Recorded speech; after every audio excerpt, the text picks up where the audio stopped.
یہ گفٹ ہے. نوحہ لکھنا آسان بات نہیں ہے. کوئی نہیں لکھ سکتا, ایک مصرع نہیں لکھ سکتا جب تک عطا نہ ہو. آج کل لکھ بھی دے تو اس میں اثر کون لا رہا؟ میں کیا بول رہا آپ کو, اثر کون لا رہا؟ اتنا اثر نوحے میں. لاکھوں آدمیوں کو, لاکھوں مومنین و مومنات کو رلوانا ان کے نوحے پہ روئے لوگ. ابھی آپ نے دیکھا آپ نے کیسا گریا کیا. اس کے بعد لاکھوں لوگوں نے ماتم کیا ان کے نوحوں پہ. ان کی 3 فضیلتیں: ماتم کیا, رلوایا اور مولا حسین کی شان میں لکھا. طالب جوہری, علامہ طالب جوہری اللہ ان کے درجات کو بلند کرے, ان کی 5 کتابیں جو ریحان نظمی نے لکھی. ایک بک پہ علامہ مرحوم نے خود لکھا. ان کی ہر کتاب میں علامہ نے انڈورس کیا ہے, انہوں نے اور سبط جعفر صاحب, جب تک سبط جعفر صاحب زندہ تھے. تو علامہ طالب جوہری کہتے ہیں کہ اتنی تیزی سے لکھنے والا, اتنی تیزی سے اور اتنے اشعار لکھنے والا, اور اتنا اثر ہوا کیسے اس کے پاس, کیسے اثر. اب میں اپنے یوتھ کو بولتا, جو نوجوان شاعر ہیں ان کو بول رہا, میں بزرگوں کو نہیں بول رہا, کہ اگر کوئی فیلڈ ہو, شاعر ہو, ذاکر ہو, مرثی خان ہو, نوحہ خان ہو, کوئی, جب تک تم واجبات پہ عمل نہیں کرو گے کچھ نہیں ہوگا. I am very clear in my message. Please میری بات غور سے دیکھیں. میں اسٹریٹ مدرس کبھی نہیں پڑھتا, میں 30-35 منٹ ہی پڑھوں گا, لیکن کمپلیٹ میسج دیکھیں کہ ریحان ناظمی بنا کیسے. میں ان کو بول رہا, میں یوتھ کا بول رہا کہ اگر تم really if you want to grow اپنی فیلڈ میں, جس فیلڈ میں تم ہو, تم کو چاہیے کہ تم آگے بڑھو.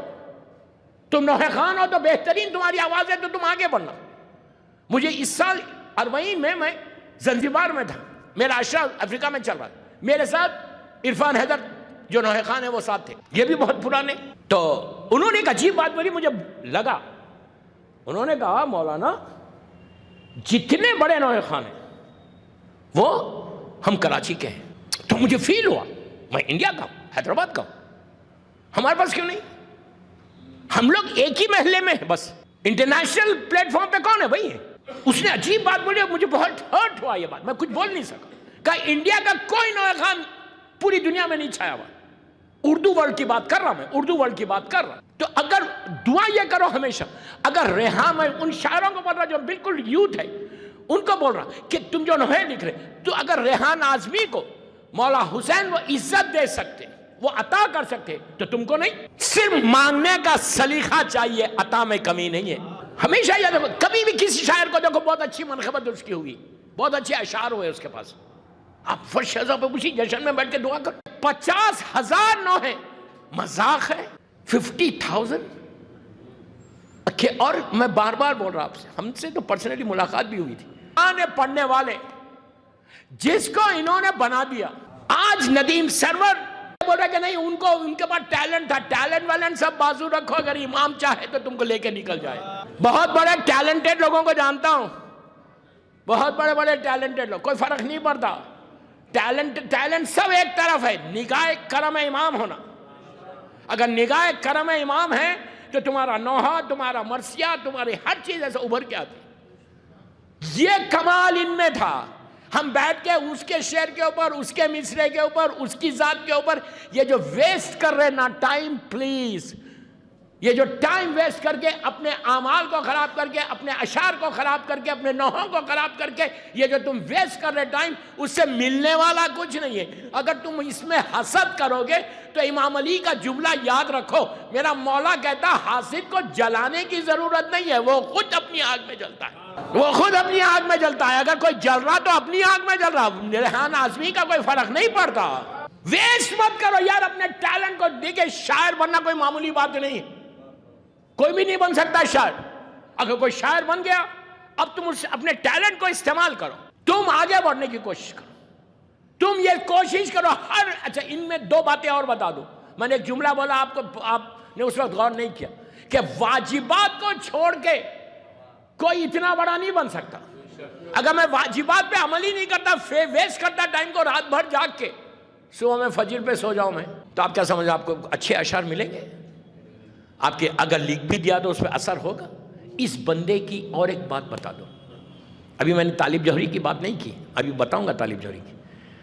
اس بندے میں یہ خاص تھی، شب نماز اور عاشورہ کا پابند. ایک عجیب گفٹ ہے، گولڈن گفٹ ہے یہ، ہم سمجھ ہی نہیں پا رہے، ہم سمجھ ہی نہیں پا رہے اس گفٹ کو. سونے کا مائن ہے، مائن کان ہے سونے کی. یہ جیسا انیس اور دبیر کے بارے میں مشہور ہے. انیس اور میں نے ان کی مجلسوں میں بولا یہ بات کہ انیس اور دبیر کے بارے میں بھی یہی لکھا ہوا ہے کہ کوئی مرثیہ، کوئی مصرع لکھتے نہیں تھے. جب بھی کوئی مرثیہ لکھتے تھے، جب بھی لکھتے تھے صبح فجر کے بعد. شب پڑھی، عاشورہ پڑھا، فجر پڑھی، اس کے بعد شروع ہوا مرثیہ لکھنا. ان کے بعد بھی ایک خاص نظر کرم تھی، ایک خاص نظر کرم تھی. اسی طرح ان کے اوپر یہ دو چیز کے پابند ہو جاؤ. لیکن اس کا یہ مطلب نہیں ہے کہ تم خالی نماز شب بھی پڑھو اور عاشورہ بھی پڑھو اور بیٹھ کر لکھنے کے لیے. بہترین تمہاری منقبت، بہترین تمہارا نوحہ ہو گیا. نوحہ ہونے کے بعد اب کسی اور کا نوحہ آگے بڑھ گیا، اب میں بیٹھ کے اسے حسد کروں تو وہ عاشورہ اور شب نماز کوئی فائدہ نہیں پہنچا رہی ہے. میں بہت بڑی بات بول رہا ہوں، وہ فائدہ نہیں پہنچے. ہر نوحے کو دعا کرو، دعا کرو، دعا کرو. میں ذاکرین کو بھی یہی بولتا ہوں، اس لیے کہ میں بھی کرتا ہوں. جب کوئی ذاکر بتا میں اس کے لیے خاص طور پہ نام لے کے دعا کرتا ہوں، اس کو اور عروج دے. اس لیے کہ عروج میں تھوڑی دے رہا، مولا دے رہے. تم دوسرے کے لیے دعا کر رہے تو وہ تمہارا لیے دعا پڑھ رہی. تو ہر شاعر کو چاہیے کہ دوسرے شاعر کے لیے دعا کرے. دل چاہیے، اتنا بڑا دل چاہیے. اس لیے کہ ہم سمجھ رہے کہ میں اس کے لیے دعا کر دوں گا تو میں پیچھے ہٹ جاؤں گا. پیچھے ہٹنے والے نہیں ہیں یار. آپ سمجھے میری بات؟ دعا کرو حج کے لیے کہ مولا اس کے اشعار میں اثر دے دو، مولا اس کے نوحے میں اثر دے دو، مولا اس کا نوحہ مقبول کر لو. علامہ طالب جوہری کہتے، اب سنو طالب جوہری نے کیا کہا. علامہ طالب جوہری نے ان کی کتاب میں لکھا. طالب جوہری صاحب یہ کہتے ہیں، مرحوم اللہ ان کے درجات کو بلند کریں انشاءاللہ. اردو ورلڈ کا بہت بڑا ذاکر تھا، بہت بڑا ذاکر تھا. نجف اشرف کے پڑھے ہوئے تھے، اسی لیے اتنے بڑے تھے. تو انہوں نے لکھا کہ میں حیرت میں تھا کہ ریحان اعظمی کو اتنی عطا کیسے ہو رہی، اتنی عطا. طالب جوہری جیسی شخصیت، طالب جوہری کوئی معمولی شخصیت کا نام نہیں، اتنی بڑی پرسنالٹی کا. مجھے حیرت تھی کہ how he got that position, اتنی عطا کیسے ہو رہی. تو انہوں نے کیا کیا، یہ لوگ زیارات پہ ساتھ تھے تو کہتے ہیں کہ میں نے خود دیکھا، طالب جوہری کہتے ہیں میں نے خود دیکھا کہ یہ مولا کی زری کے پاس جا کر جو وہ چوکٹ ہے، آخری چوکٹ جو ہے، اس پہ اپنی پیشانی کو رکھ کر شکر ادا کر کے ایک ہی چیز مانگ رہا تھا، مولا میرے نوحے میں اثر دے دے، مولا میرے مصروں میں اثر دے دے. کہا یہ عطا علی تھی جو ان کو ملی ہے. تو میں آپ سے بھی یہی بول رہا، یہ بھی نوحے خانوں کو یہی بول رہا، یہ بھی شعراء کو یہی بول رہا کہ جو وہ دے گا وہ کوئی نہیں دے سکتا. امام علی سے مانگو نا. بڑے مولا کے چاہنے والوں کے محبت کا دعویٰ بڑھتے ہو کہ میں بڑا مولا کا چاہنے والا ہوں، تو مانگتے کیوں نہیں مولا سے؟ مولا کے علاوہ کوئی دینے والا ہے؟ ارے جب اس نے سب کو دیا تو آپ کو نہیں دے گا؟ تو ریحان اعظمی بنا اپنی ڈاؤن ٹو ارتھ. آپ اگر آپ ملتے جو بھی ملا ہے وہ جانتے ہی was so down to earth. دیکھو یہ ایک صفت ہے مومن کی. کوئی مومن کی ساری کوالٹیز کو چیک کرنا پڑتا. اگر اتنے بڑے پوزیشن پہ وہ گیا ہے تو ہم کو چیک کرنا کہ کیا کیا کوالٹیز اس میں ہیں، کیا کیا صفات اس میں ہیں کہ جس کی وجہ سے مولا نے اتنا اجر دیا.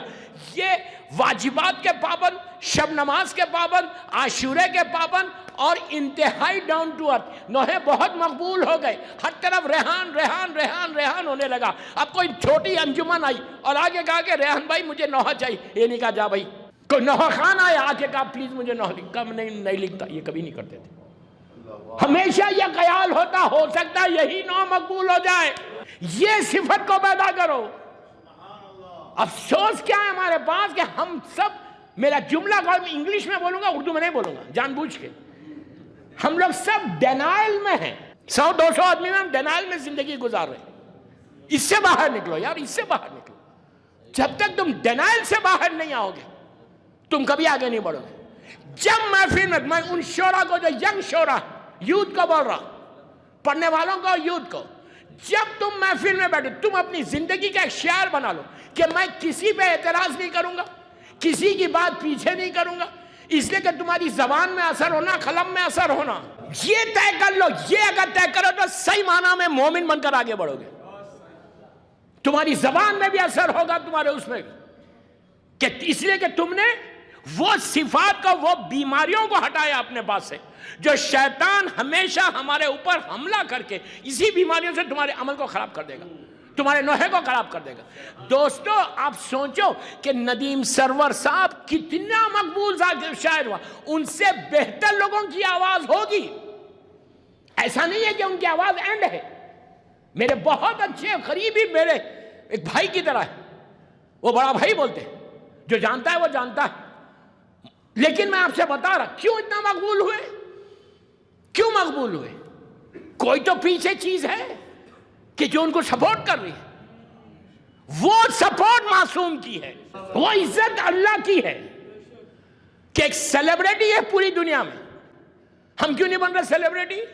یہاں کے لوگ کیوں نہیں بن رہے سیلیبریٹی؟ کوئی تو ریزن ہے. میں کوئی ریزن نہیں بول رہا، میں خالی ان سے ایک ریکویسٹ کر رہا ہوں. میں تو ریکویسٹ کر رہا ہوں کہ ہر آدمی کو چاہیے پہلے یہ 2 عمل کرے، پابند ہو جائے شب نماز کا اور عاشورے کا.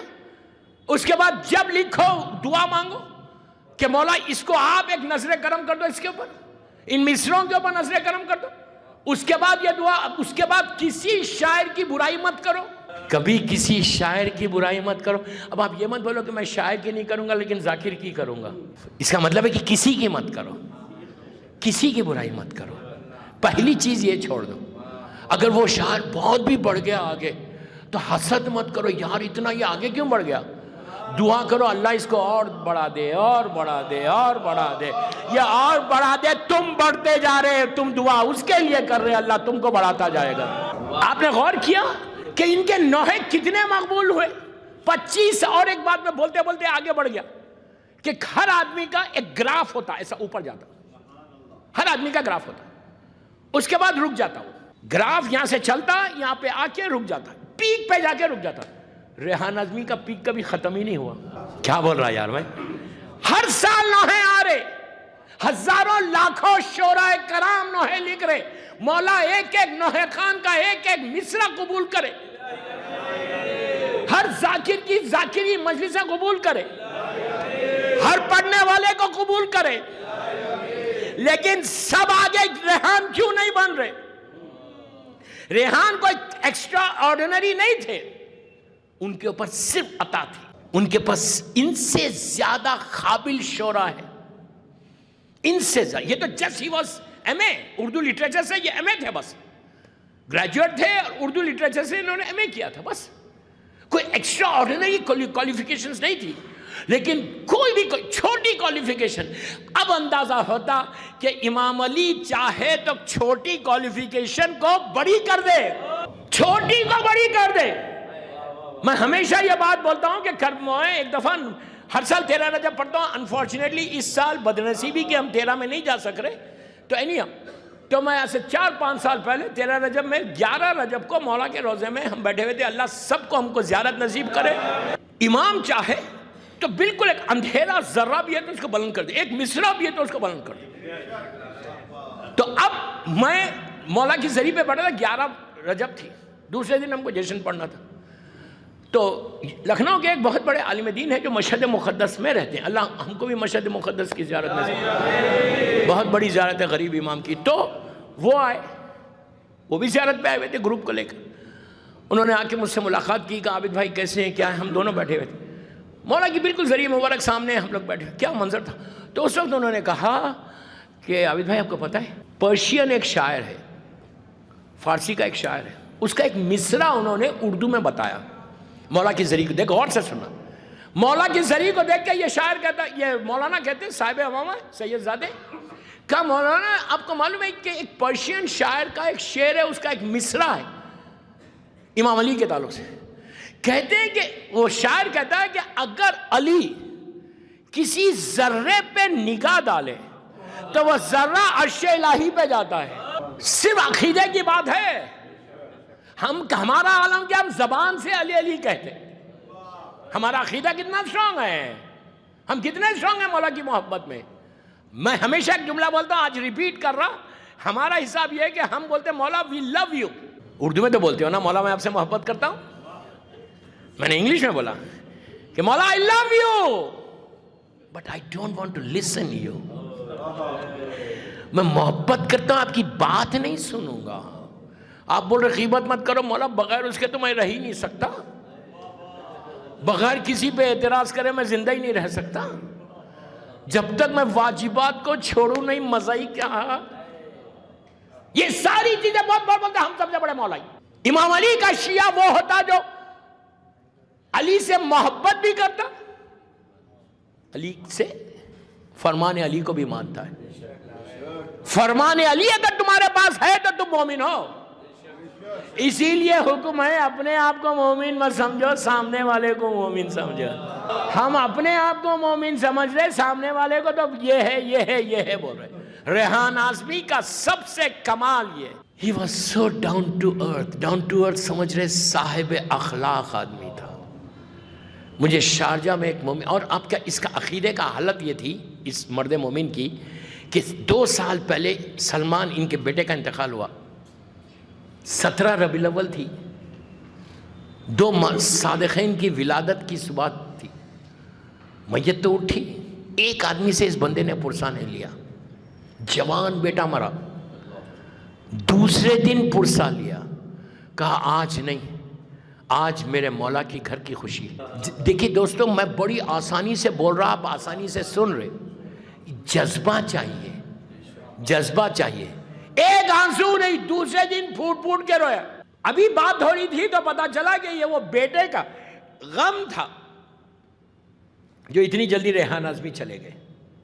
تو ہمارے لیے تو بہت بڑی بات. آپ خود سوچو, ہمارے حیدرآباد شہر میں بھی میں نے دیکھا کہ ان کے کتنے نوحے پڑے جاتے. دنیا کا کوئی حصہ ایسا نہیں ہے جیسا مرحوم سبط جعفر, اللہ ان کے بھی درجات کو بلند کرے. جب تک سبط جعفر زندہ تھے اتنے پاپولر نہیں ہوئے سب کانٹیننٹ میں. ان کے انتقال کے بعد میں ریموٹ ایریاز میں بھی انڈیا میں جا کے پڑھا, ہر جگہ سبط جعفر کی مجلس کی گئی. مرنے کے بعد مولا نے وہ عزت دے دی ان کو کہ پوری دنیا ان کے لیے فاتحہ پڑھی. یہی تو کمال ہے. اگر تم نے امام علی یا حسین کے لیے کوئی کام کیا تو مولا لوگوں کے دلوں میں تمہاری محبت کرا دیتے.